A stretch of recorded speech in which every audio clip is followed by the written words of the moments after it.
Gents, I just want to pause the episode for a moment to let you know about the Strong Men of Value Academy.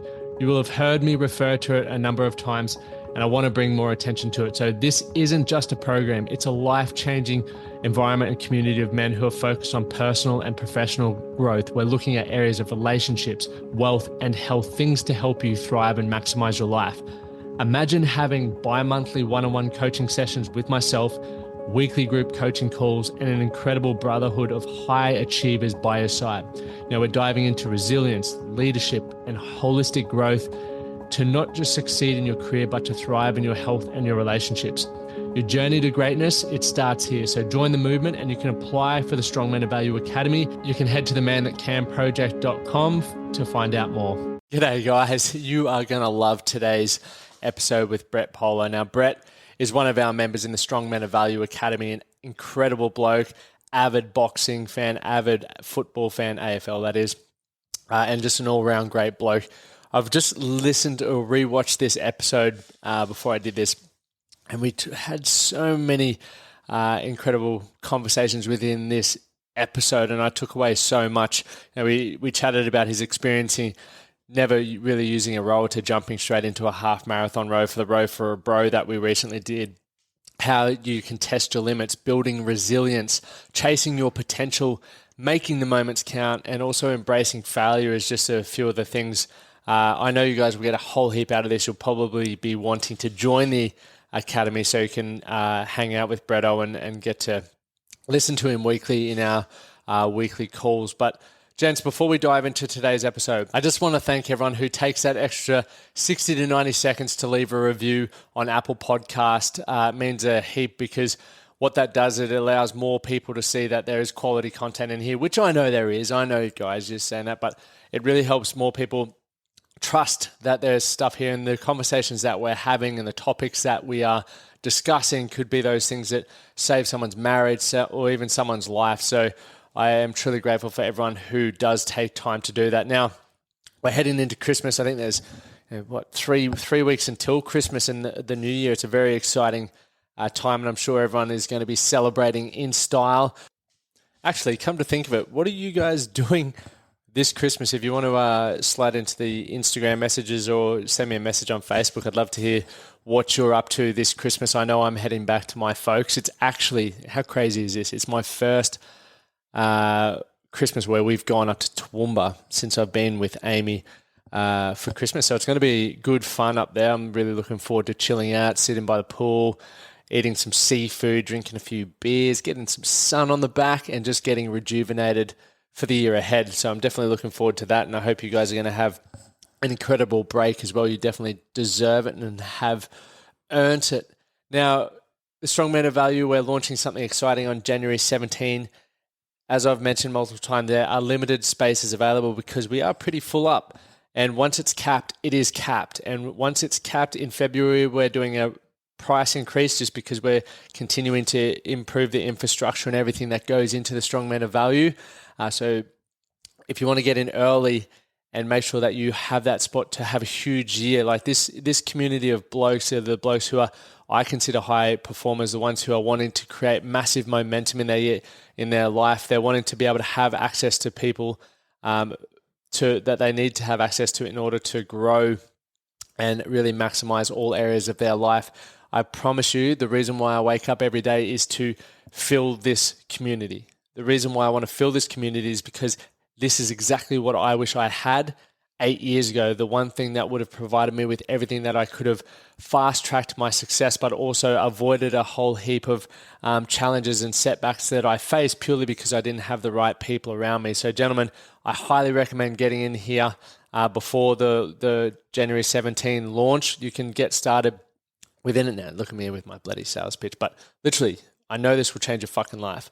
You can get started, just join even for a 7-day free trial. Head over to the website, themanthatcanproject.com/Strong Men of Value. And I look forward to connecting with you guys and having an incredible 2020 with you guys. Let's get into the episode with Bretto. You're listening to the Man That Can Project with Lockie Stewart, a global movement created to empower men and open up what's really going through their minds by having real and raw conversations about life's unique challenges and our individual ways of processing it all. Welcome to the Man That Can Project.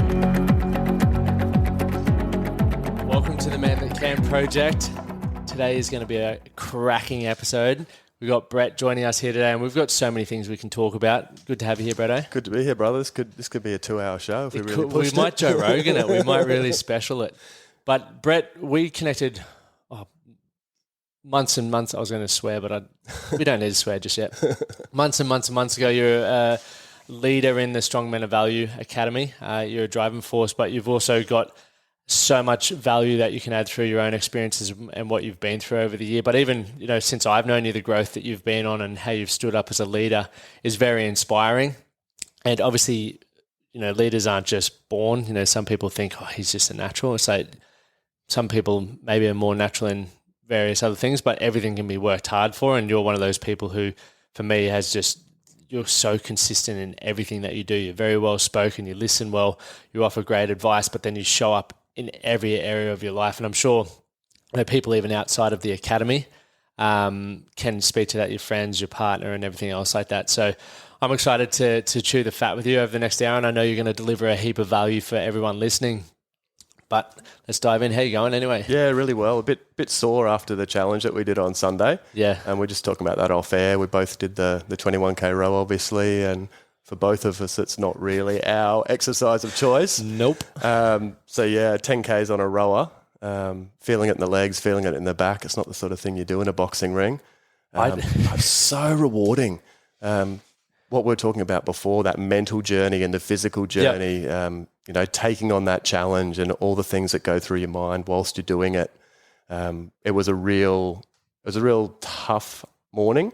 But it was a really rewarding morning as well. I got to learn a lot about myself. Yeah, what did you learn about yourself? Because I think one of the beautiful things about, you did it harder than I did, because I had a team of 3, you had a team of 2. And so for those who weren't following along, we did a 21.1 kilometre row or bit more. And we got to split it up however we wanted. There were some blokes who did it individually, which is kudos to them. Just legends, hey. Unbelievable. There were people like myself who did it in teams of 3, also still a great achievement. And then yourself did it in with a partner, which is epic. But what did you learn about yourself? I think the biggest thing I learned was the only limits that we have are the ones that we put on ourselves. Putting yourself out of your comfort zone and just giving something a go is a massive way to grow and learn very quickly. Yep. Like we just said, I'm not a rower. I'd spent about 10 minutes on a rowing machine before the challenge. I spent probably 15 minutes training. I got one of the girls from the boxing class that I'm in to give me a quick technique lesson. That is awesome. And then we were off. So it was, trained by a 14-year-old girl, and then we jumped on the rowers and off we went. But during that process, your mind goes through a lot of different stages. First, you'll be kicking off and you're really pumped up and you really want to get the job done. So you go a bit harder. Easy, yeah. Yeah, what are we doing? There's 10Ks. We'll do 20. We'll do 40. Let's just go all day. Do it ourselves. We'll do it back to back. Like all those really enthusiastic. Ego kicks in. Yeah. And then your legs start to hurt and your back starts to hurt and doubt starts to creep in. You're like, why am I doing this? Why did I tell all these people I can do it? I can't do this. This is too hard. And then, you start to wrestle with yourself in your mind, and the naughty voice that's telling you, give up, quit, you can't do it, gets drowned out by the other voice. It's like, nah, you're going to give this a go. You are going to finish what you started. There's no getting out of this. Yep. And that's when you have to find that something within yourself, that little spark that keeps you going for the rest of the challenge. What was that for you? It was just not quitting. You gave me a pretty good intro there. I'm pretty pumped up to deliver the podcast now. But for a long time, those things that you talked about as being values that you associate with me, being consistent, being an example, that wasn't me. I was, in some aspects of my life, taking the easy route, doing just enough to be successful, but not really, pushing myself as hard as I could to see what that next level was. Being a bit complacent with things, so I'd achieve and then I'd just stop and rest. And I didn't really have that drive within myself to really push to that next level and see what was going on.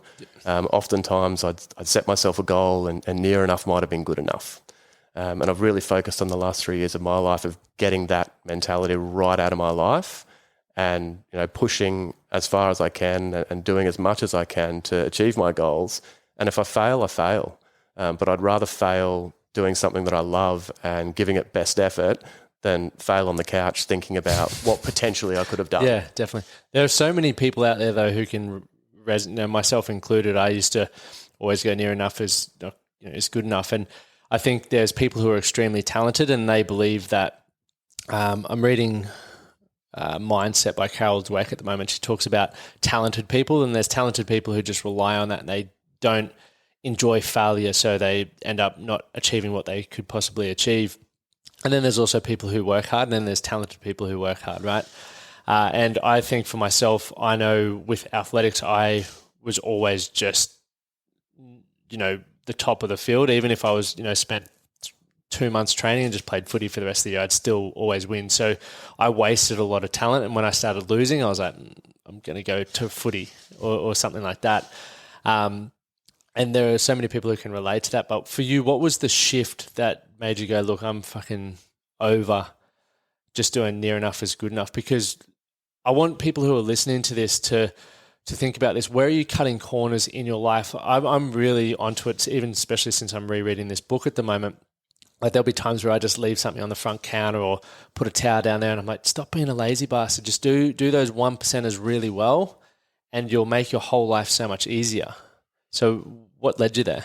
It was, I guess, not wanting to have that mindset anymore. Like I knew what I'd achieved. Yep.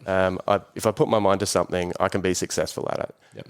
But I was often pinning my success against other people's success. Yep. So here's what I achieved, but it's not as good as old mate down the road because he's just so much better than me, or he's so much more talented than me, or he's just naturally gifted. So I'll just sit here because that's good enough for me. And starting to find a place in my life where that wasn't acceptable to me anymore. I wanted more, and not more in a sense of greed or wanting adulation or recognition, but just more for myself so that I could look back at the end of the day and say, hey, I kicked goals today. I achieved what I wanted to achieve. I left nothing on the table. I didn't give myself excuses. I didn't give myself an easy way out. I wanted to be that example for other people, but also for my son as well.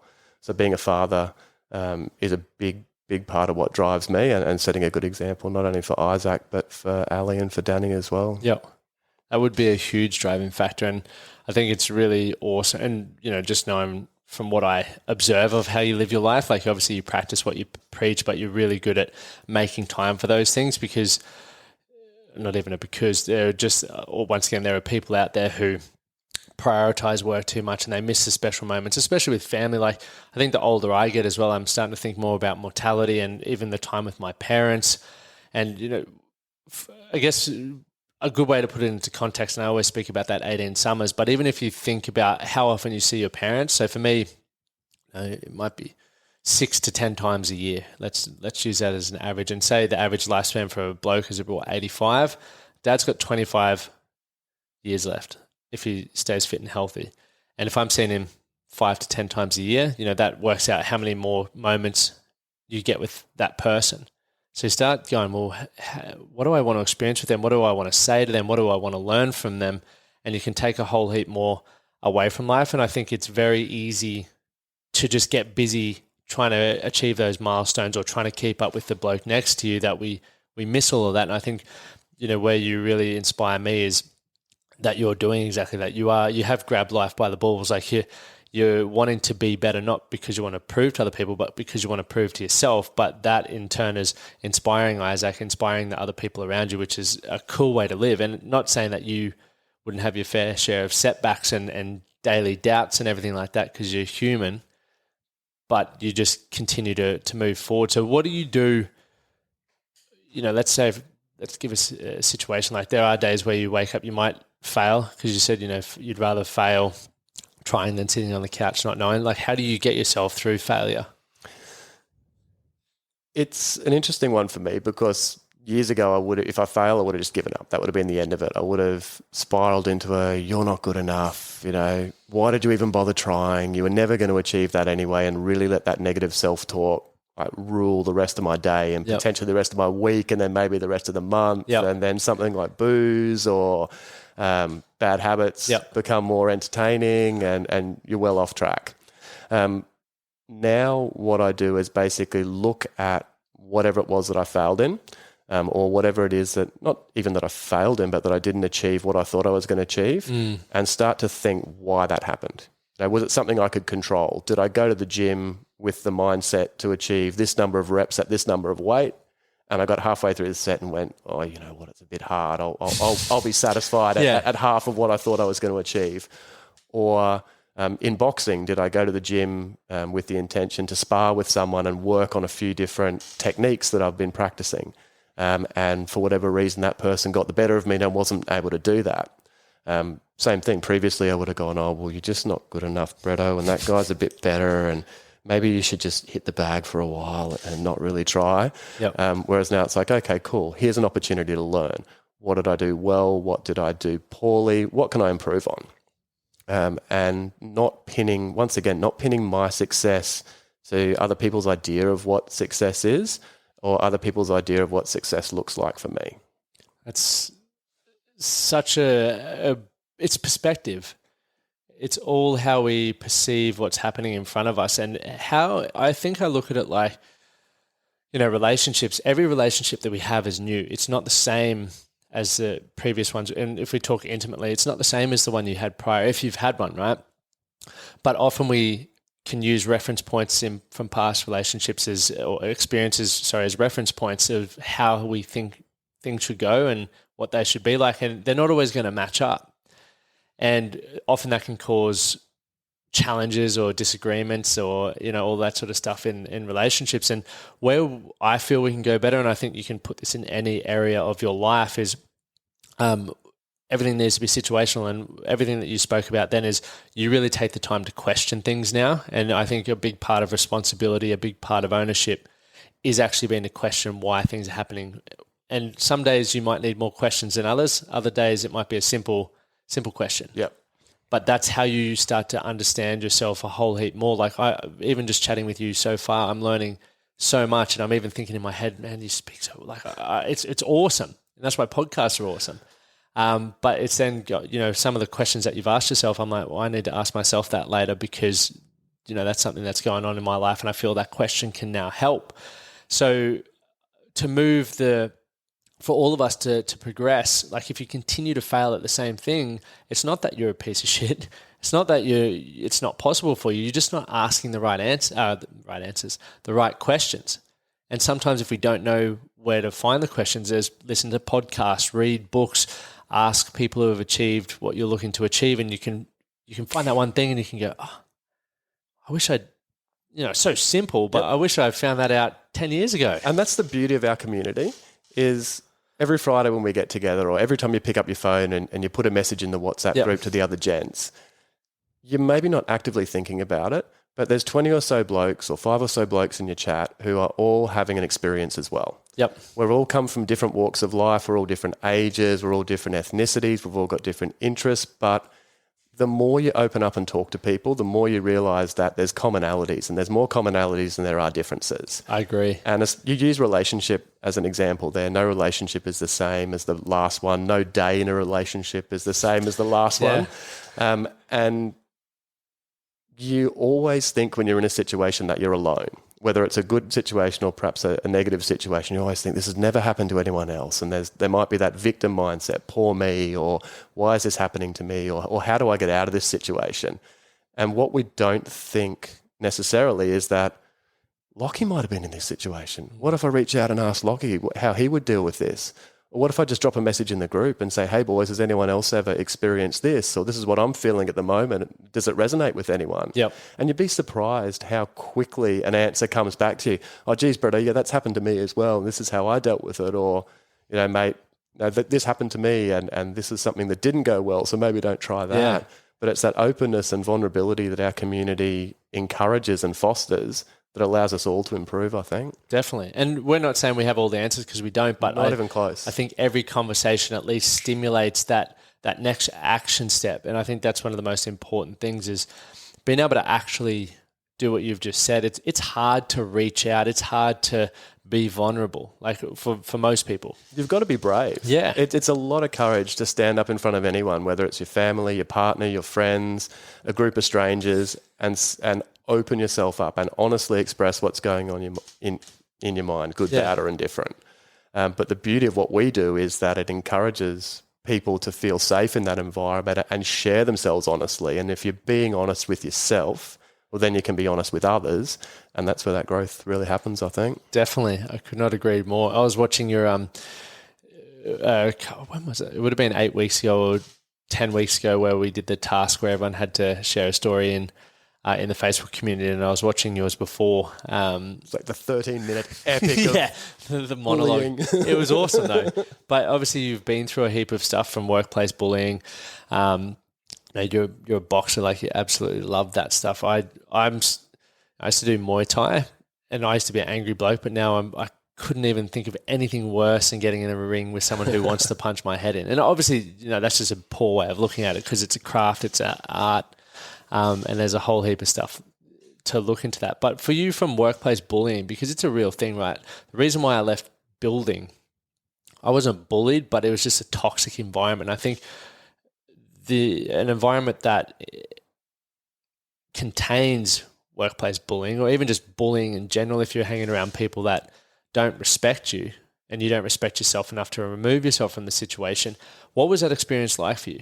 And what made you change it? Because there's a lot of people who are going to jobs every day, copping shit when they don't deserve to, but they also don't respect themselves enough to get out of the situation. It was a real kick in the guts, that whole situation. To give you a bit of background, I'd been working in that company for some time, and I was living up in Townsville. I just moved back to Brisbane and had taken a bit of a gamble and took a secondment within that particular department. Yep. I'd interviewed for a role. There were two of us who they just couldn't split. We both had different skills, but we're both exceptional candidates. Yep. They went with the other guy for the full-time job, but they said to me, look, we really liked you. We'll give you a secondment. You've got 3 months to basically show us what you can do. So knuckled down, put my hand up for every piece of work that came my way, thought really strategically about what I was doing, played to my skills, made myself available to other people, made myself a real asset in the team. And by the end of that 3 months, I'd got a full-time role. I love how you said you made yourself an asset. It was one of those things, though. I knew I wasn't going to be able to keep the role by being the same as everyone else. They put me in that opportunity and in that chance to shine because I did have skills that were a bit unique. So it was like, okay, Paula, what you got to do now is embrace that. There's things that you do that make you who you are. There's skills that you have that these other people don't have, so maximize it. And it was a department of high achievers. Like, it was as high as you could potentially go with that particular organisation. So everyone next to you was exceptional at what they did. And there were so many good mentors there. If I'd applied it with the mindset of, oh, well, I'm here now, I'll just sort of make no noise and hope that everything goes well, I would have been out the door at the end of 3 months because there would have been someone knocking on that door much harder than me who really wanted that position. Yep. So I really, really grasped it, made myself an asset to as many people as I could, helped as many people as I could, shared as much knowledge as I could. By the end of that 3 months, they'd offered me a full-time role. So from that experience of walking in the door with the attitude of, I'm going to kick the living daylights out of this and you just watch me, I developed that reputation as the guy who you could go to get the job done. Yep. In all sorts of different aspects of that office. I was then given the opportunity to work with, at that time, one of the leading bankers in the team. And it was like a dream job for me in banking because we were working with a specialised portfolio of sports people and entertainers. So it's going to be a terrible thing to say, but banking is boring sometimes, right? Finance and numbers, it's not exciting. Yeah. Like when you're at a barbecue and people say, what do you do? And you go, oh, I'm a banker. Like you kind of want to just hide your face as well because you're either going to get something thrown at you because someone's had their loan declined or they're going to think you're some, greedy so-and-so who's just money grubbing. Mm-hmm. So I could go socially and go, yeah, I'm a banker. I work in a portfolio where we look after sports people and entertainers. It's really cool. And learn a lot with that banker and work my tail off and eventually moved into another area within the department, which was more back office statistics, like writing loans and that sort of thing. And it was there that things started to fall apart for me. Because when I was with the bankers and the sales team, I was using my personality and I was using those people skills. Whereas the role that I moved into, and I did this intentionally to test myself, was all written skills, mathematical skills, analytical skills. And I was mixing with a group of people who I probably wouldn't have mixed with before, and was facing challenges that I hadn't faced before. And it was there that issues started for me. Basically just a conflict with someone who was pretty manipulative and pretty sneaky about how they go about things. Yep. Like when you and I think of bullies, you probably think of that big burly guy who's going to front up and grab your lunch money or punch you in the face or that sort of thing, like that traditional idea of a bully. When you think of a bully, you don't think of someone with a pencil neck and a briefcase who doesn't look like they could handle a strong breeze, but is like a master manipulator and plays mental games and will do things to you that if someone else sees it, they wouldn't go, hang on a minute, you can't do that to Bretto. But over a period of time, it starts to mentally manipulate you and put you in a position where you're not feeling confident, you're not feeling strong, you start to lose your self-worth. And it's really baffling because, a physical confrontation people can handle. If someone comes up to you and they attempt physical violence upon you, whether you can fight or not, you could run away from it, someone might jump in on your behalf, there might be a physical confrontation, but it comes to a point and it finishes. Whereas a emotional and a mental bullying, that sort of aspect, can go on for months unnoticed. And it could be really simple things that might be comments that are given about you, feedback that's given about you, but you take it on board and it just really affects your mental health. Yep. So it was like that for me for a couple of months with this person, and I just had no way of dealing with it. And when I approached other people to get a solution, they were like, well, there's not much you can do really. Go to HR and talk to them about it.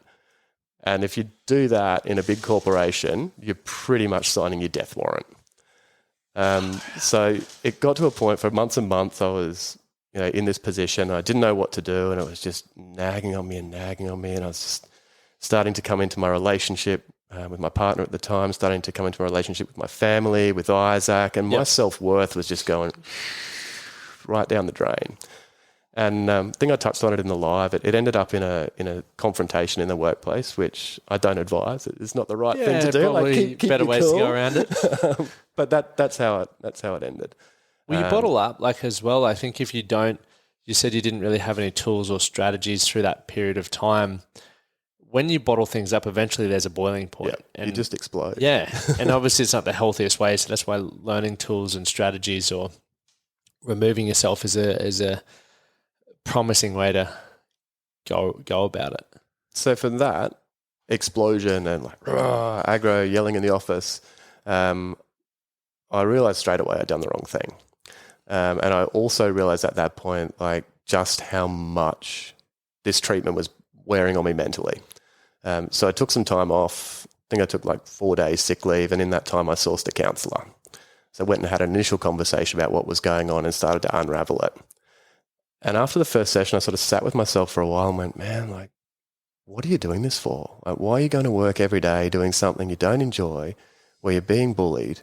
What's the benefit to you? Well, financial, it's paying your rent and it's paying your bills and it's putting clothes on Isaac's back and it's fueling the car and those sorts of things. But I wasn't earning enough money that I could save a good deposit for a house, go on overseas holidays, do those things that are probably aspirational things. Yep. And it wasn't feeding my soul because every day I was going to work, I was hating it. And I was acting out in ways I'd put stupid memes on my desk or something, or, someone would talk to me and I'd snap at them. Yep. So it was really starting to take me away from my core values and who I saw myself as. Yep. And I thought about it and went, well, I'm not going back there. These guys aren't going to fix it.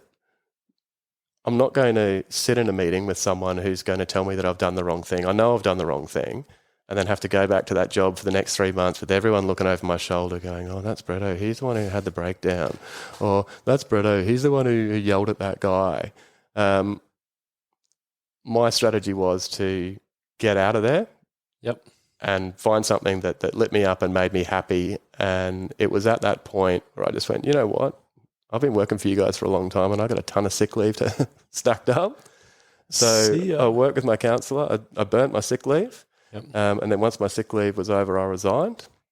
Now, I didn't just spend that time sitting on my butt at home doing nothing. It was in that time that I found boxing. So in that 6 weeks where I was working with the counsellor and working through everything that had happened to me, I found that physical outlet as well. So the challenge of working on myself, my emotions, my mental health, as well as working on myself physically, it just all meshed together really nicely. And that sort of catapulted me into the next aspect of my life and the next challenges. And it wasn't easy. It took me a long time still to regain confidence and get over that, because a lot of my identity was tied up with being involved in that organisation and the pride of being able to achieve working somewhere at a high level and the reputation of being that person you could count on. And when that all goes out the door, you're basically left with what's in here, not what's out there. So I had to get to really like what was going on in my life again.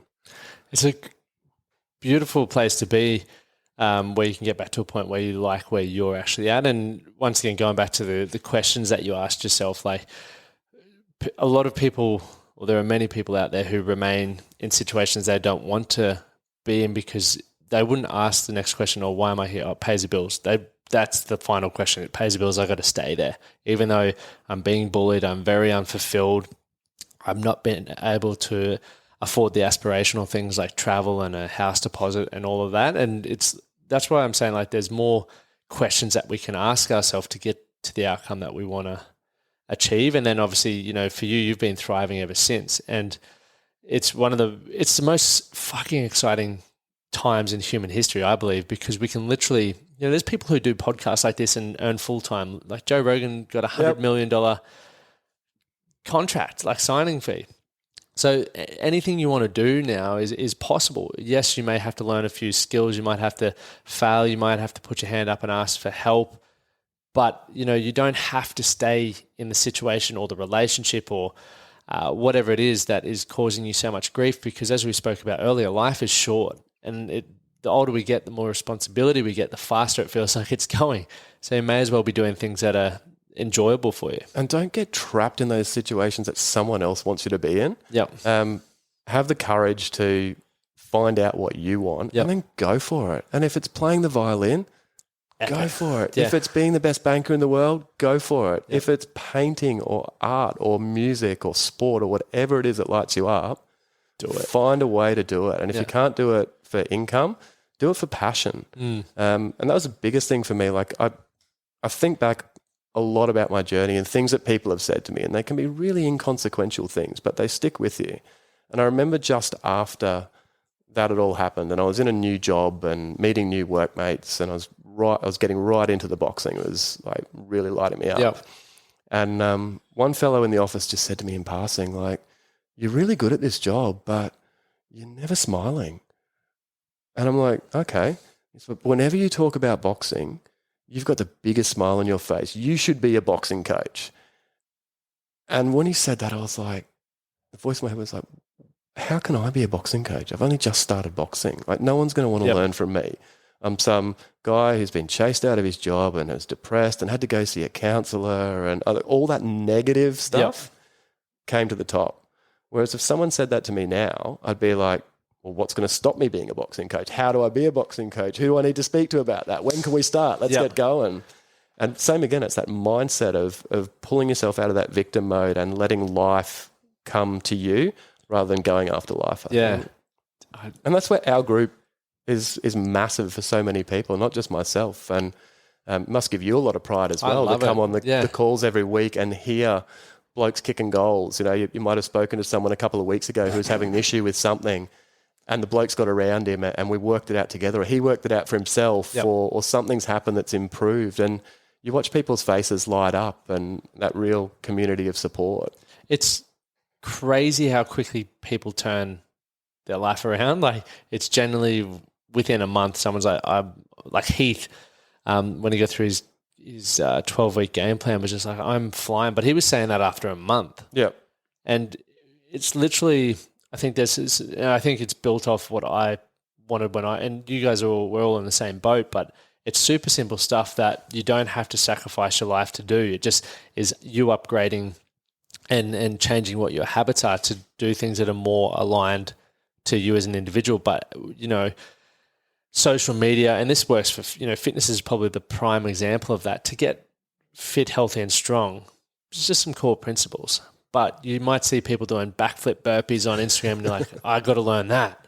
Or you might see people doing, these viral videos are generally interesting because we don't see a lot of stuff like that. But that's what we feel we need to do in order to, I can't remember the name of the guy on Instagram, but one of my mates was showing me the other day. He's like just eats purely meat, like raw or whatever. He was eating like a fish while he was alive. And I was like, sushi people, extreme. Yeah, there's like people who buy into that, which is fine. But you don't have to do that to build muscle and to be healthy. There's a lot easier ways and probably ways that don't make you feel sick to do that. And it's the same with how you can improve your quality of life. The hardest part, as you said, in my opinion as well, is the mindset, because how you talk to yourself and how you perceive yourself is going to have a big influence over what decisions you make, and the decisions that you make ultimately determine the outcome for your life. And the thing that the reason why I get up and continue to do the same thing day in, day out, is because I get to have conversations with you, and I've seen your growth over the last couple of months. But then, people who are thinking about it, and I'm like, if you just trust me enough, just jump. Just trust me, you too will be in this position. Like, there's people in the community that haven't fully committed yet, and that's part of life. Some people are just think that if they pay, the results will happen. You got to actually just think it and be it, right? Yeah. It's like, that doesn't work. I'd be a billionaire on an island. Don't get me wrong. I like sitting there and thinking about life, but you got to actually act. And that's where the uncomfortability comes, because you're forced to deal with your own insecurities, your weaknesses, your vulnerabilities, which is, I love it now. I don't like it in the moment, but when you can look back and go, I cannot believe I managed to work that out, or I managed to, even the life that I've got for myself now is like, wow, like the community that we've got, it's epic. And we're all like continuing to grow it. And you just sit there and go, it started as an idea 4 years ago. And who knows where it's going to be in 4 years' time. It blows your mind away. And I think the beauty of what you do and what we do as a community is its simplicity. When I found The Man That Can, I was in a period where I'd just probably been in a relationship for about 3 months with Danny. Yep. And she's awesome, by the way. She's great. She's one of the driving forces in my life, and I'm so lucky to have her. If it wasn't for her, I probably wouldn't be where I am today either. Yeah. So it's an absolute blessing meeting her, and the journey that we're on just blows my mind every day. That's awesome. I don't think I'm thankful enough for what I've got. Yep. But she found it. We were sitting around one afternoon, and before I met her, the year before I met her, I was moving towards self-help and self-improvement, and I was churning through a lot of books and listening to a lot of podcasts, but everything was just like, next. And nothing was resonating with me. Like, you'd see this catch line on YouTube or on Instagram and go, oh, like we were talking about before, oh, that's cool, let's have a look at that. Yep. And then it'd be someone going, you've just got to do the work. And we're like, okay, but what's the work? What's the work? Can you tell me a bit about the work? Can you maybe point me in the right direction? Nah, you just do the work. Okay, cool. Next, how do I get what I want? You ask the universe. Well, haven't I been doing that? And I'm still sitting in the same place on my couch, not getting what I want. Like, am I calling the wrong universe? Do I need to go to a parallel universe? Like, help me out here, buddy. And all these people with just all sizzle, no steak, right? Yeah. No substance behind what they're saying, a lot of buzzwords, a lot of nonsense, and it just wasn't resonating with me. And then I hear this bloke who's speaking the language that I speak. He's talking about accountability. He's on a podcast telling me that, he journeyed within himself. He found the things that he didn't like about himself, and he found a way to change them. And it was one of your podcasts that I listened to, and you were talking about the person you were in the past, and how the person you were in the past wasn't the person you were going to be in the future. And you were talking about how you'd been a liar and you'd been a manipulator. Yeah. And I just like, it hit me like a ton of bricks. We were talking about a relationship or some situation like that. And I was on a bus and I remember distinctly, I just went, that's me. And I think it was that afternoon I got on the message to you and sent you a message and go, right, how can we connect? How can I become a part of this community? Because finally, here's a message that's not flowery and existential. It's like, if you want to change your life, figure out what you want to do, go do it. Don't let anything stop you. It's up to you. It's not under anyone else's control. It's completely your control. And that just sit with me so well.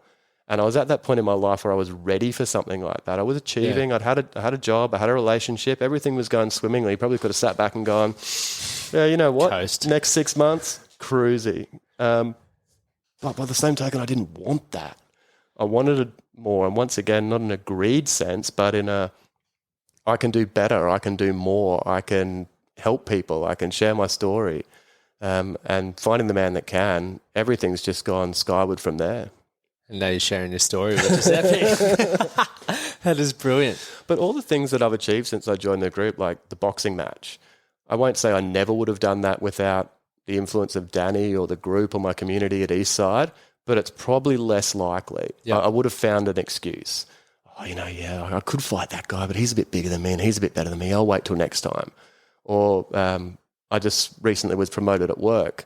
Similar sort of thing. Oh, yeah, I could go for that promotion, but there's probably someone better and I'm okay in this role, so I'll just let it pass. It's not a mindset I have anymore. I try to seize every opportunity I can get and maximize it, and don't let those simple excuses or those silly little voices in your head that tell you can't do something be the ones that tell you how to live your life. Where do you see yourself going in the next couple of years?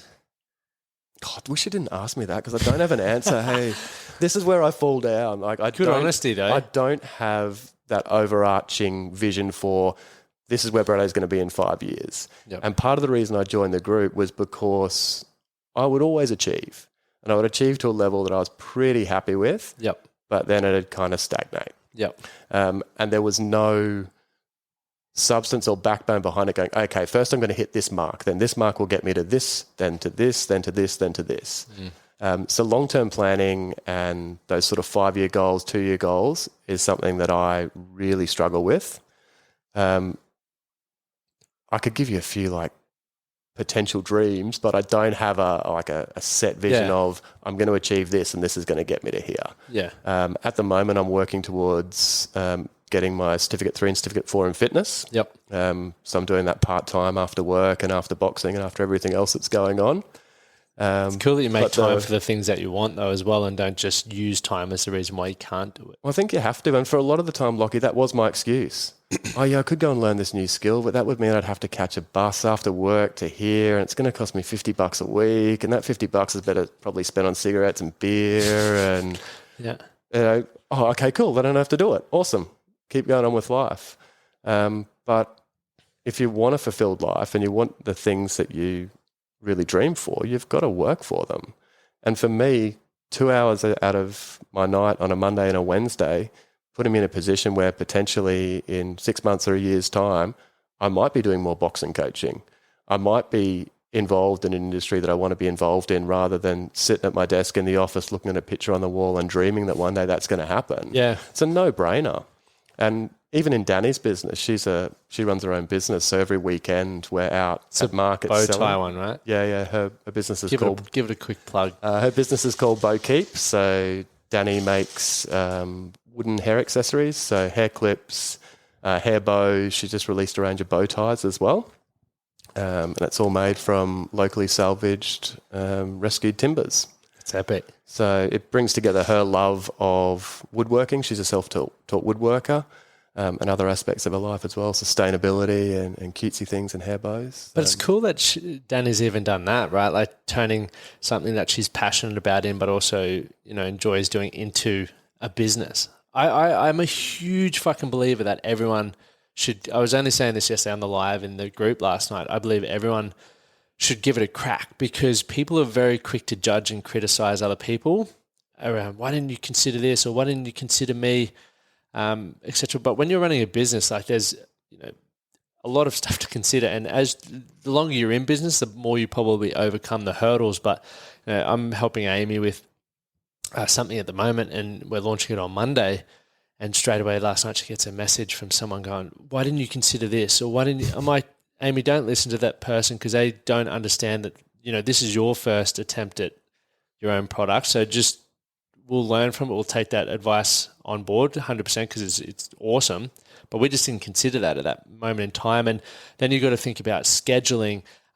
It's got to be profitable, right? Like there's so many things that influence your decisions. If we all had the ability to make the world's best business that served everyone, we probably would. That's it. We'd all be doing it. We'd all be doing it, but we can't. Like, that's the reason why not everyone resonates. It's like why you're listening to self-help stuff and there was a lot of people that didn't resonate with you. Same for me. I listen to content and even hang out with people, and some of them I don't resonate with and I don't want to spend more time with, and it's not personal. It's just time's finite.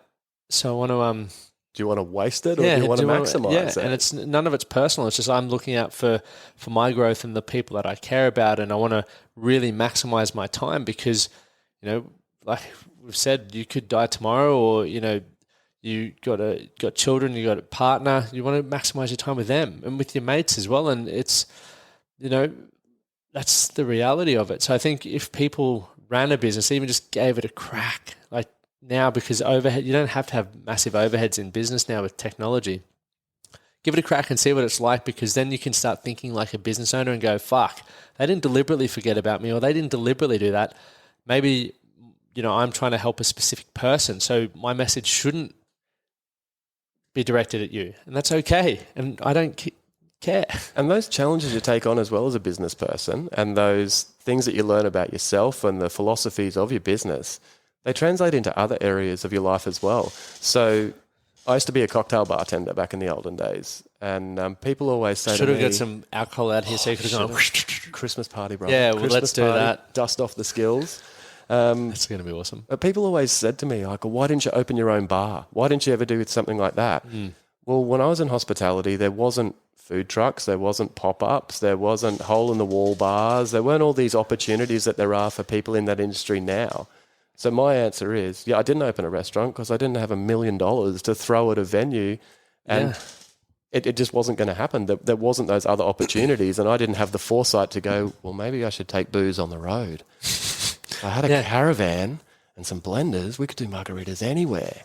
Like, that's natural now, right? Yeah. There are people who make their living doing that. But at the time that I was involved in that industry, it wasn't an opportunity. And like I said, I didn't have the foresight to create it. But there's far less barriers to people now. And the situation that we're in now is you can start a business while you're being a mum, being a dad, working full-time, working part-time, studying. There's so many different opportunities and avenues you can take it down that you'd be foolish not to at least give it a crack, because what's the worst thing that's going to happen? You might dump a bit of cash, you might dump a bit of time, but you might do something that changes your life or changes the life of others or takes you on a whole different trajectory that you never ever thought about. Yeah. But if you're sitting in your bed at 11 o'clock at night going, maybe, I don't know, people do it, just stay comfy, stay home, it's easy, then you'll never achieve anything. It's bang on. You got to grow. Like, it's either way, once again, business is like a potential rock bottom point for you. Like, people know they're losing money, they generally act. Like, because money is what unfortunately makes the world go round. It helps us eat, it helps us stay clothed, it helps us pay rent. So when you're in a business and it's not profitable, you have to start asking for help. If you're doing it well, and you have to seek solutions, you have to learn to problem solve. And sometimes if you don't have them, like for me, I don't spend much. I used to spend heaps on advertising. Now I don't do it. I do collaborations and various other things because I'm like, well, I don't need that overhead. And I would rather learn to be creative because I'm in a creative space with everything that I do. Really, so I'm always trying to think outside the box. It's forcing me to have conversations with people in different industries, for me, read different books, and because there's always an opportunity to innovate or bring something new to the space. But I think a lot of people, or there are many people out there who are lacking the ability to problem solve, and that is the single thing that's keeping people stuck. But for me as well, it's that sad thing because I see, and I feel you would see as well, like everyone has so much potential. Yep. And when I say potential, I don't mean you have to be an Elon Musk to fulfill that. It's just like we're all pursuing our potential every day. I believe in, especially in our community, because we have an idea of what we want, and that might not necessarily translate to money, but it might be incredible relationships or, just walking down the street happy every day, just knowing how good we've got it. Like there's just these measurables that we can implement into our life, which is, why I do so many things. I don't get paid for the podcast. I could. I get offered all the time to get paid for it, but I don't want to do that. I'm happy just having the conversations because it's a value exchange. I get just as much from talking to you as I do with every other guest, as people think they do from the exposure that they get off the podcast. Are you going to make me famous? I hope so. Come on, guys, everyone out there. Who knows? Who knows? Please don't. There's always value exchange, but I think even going back to where we were before, when I asked you where you see things going, it can be definitely very overwhelming to think about I don't know where my life, or where I even want my life to be in 10 years' time, because I'm going to grow and I'm going to change as a person. So I don't even know if I'll be in this line of work or if I'll be with that, hanging out with those people. But there's some things I think we can look to establish within our life that we can continually use to base our decisions off, right? And for me, I want to have relationships that challenge me and empower me and make me feel good, right? Like they're extremely important to me. I want to have choice, and the choice comes through, freedom, but that comes through choice and flexibility. So that's why I work for myself. I have an online revenue stream. I have a face-to-face revenue stream. So if I do ever want to travel and whatnot, I'm still, financially comfortable. I also want to be able to decide who I work with and, things like that, and the experiences that I have. That's why I always keep that in the forefront of my mind. That's why I don't own a gym. I've partnered with a gym because I don't have the overheads or I'm not locked down to anything. It makes sense. Yeah. And then there's various other things. And, while at the moment, things that bring me fulfillment are surfing, training and all those sorts of things, they mightn't be that way in 10 years' time, but in 10 years' time, I still know I want to be happy and fulfilled. So the decisions are based around that for me. So that's why when I think long-term, it's like, I couldn't tell you exactly what I'm going to be doing, but I can tell you those 4 things. I didn't mention the 4th one. I'm not going to, but those 4 things, it's a secret sauce. But those 4 things are always going to be considered in my decisions moving forward. And it excites me to know that I'm going to have more of that, because every day that I wake up and I get to work on becoming more efficient in creating that and making that possible for myself, it's like I'm the creator of my own life. And it's fucking exciting to think about where I'll be in 10 years' time and where you'll be and where everyone can be. And that's the beauty of what we're doing in the group and you've just given me a light bulb moment. Like when you say where you're going to be in 5 years, looking for that robotic answer. Well, in 5 years' time, Lockie, I'm going to be doing this and having this. I have my red Ferrari. Yeah. It can be so broad as, okay, what are my values and what are the non-negotiables that I'm going to carry with me, not just today, not just tomorrow, but every day for the rest of my life? Yep. How do I find out what those things are, and then how do I make it something that I don't just say or think, but I am every day? Well said. And just even to add to that, for those who, Bretto was saying earlier, like you listen to all these things and they never actually gave you action steps. If you don't know what you like, start trying more things. Yep. That's as simple as it is, because you can read whatever you want. I guarantee you, I used to grow up skateboarding and motorbike riding and stuff, and I was always like, I want to be able to do a backflip. I love the crusty demons on the motorbikes here. When I hit a jump, I was like, nah. So as much as you can get ideas and inspiration from reading things and talking about things, until you actually give it a crack, you have no idea how it's actually going to make you feel and whether it provides the fulfillment that you think. And actually, let's bring this back into relationships and cheating. When I'll speak from my own experience with when I did this in previous relationships, it's that the grass is always greener. There's something I'm internally unhappy about, right? I might be feeling valued or, whatever else is going on. And rather than trying to solve the problem in my current relationship, you just go, oh, that Sheila's giving me attention. Maybe she'll be the the one to solve the problem, and you go out there and get that quick fix, and the next day or the next morning or moments after, you're like, that was a bad decision, but then we have to live with the consequences of that. So I think it's very important, and I've gone on this huge tangent. I forgot where I started, but I'll bring it back around. We knew this was going to happen. Halfway through, I think I do it every episode. Halfway through it, I was like, what am I tying this back into? I've just gone on this random relationship tangent, but we'll leave that one there because I don't even know how to tie it back in. It's interesting what you say, though, because I think perhaps not everyone has been in that same situation, but you can, in a relationship, you can apply it to a lot of different things, right? And certainly in a relationship, if you're not being fulfilled and there's someone else that comes along, whether it's male, female, if they're giving you what you perceive you need, then that's going to be a more attractive option than looking at yourself and going, well, my relationship isn't going well because I'm not treating myself correctly. I'm not doing the things that I want to do. I'm not treating my partner correctly. Maybe I'm not communicating effectively. Maybe I need to learn to listen and speak better. Maybe we need to spend some time talking to each other as opposed to just getting home, doing the washing up, sitting on the couch watching TV and hoping that things are going to be better. Yep. And that's when that person or that other thing, it might not be a person, it might be a pastime. Like you might go to the gym instead of spending time on your relationship. You might spend time at work instead of spending time on your relationship. The energy that you're putting into that other thing to get fulfillment, if this is what you really want, then put the time into that and create that fulfillment. I feel like that's where I was going. That was beautiful. Well, very well said. I've got one last question for you. I haven't prompted you for it, but I'm sure you're probably aware of it. But what is your definition of being a man? I love this part.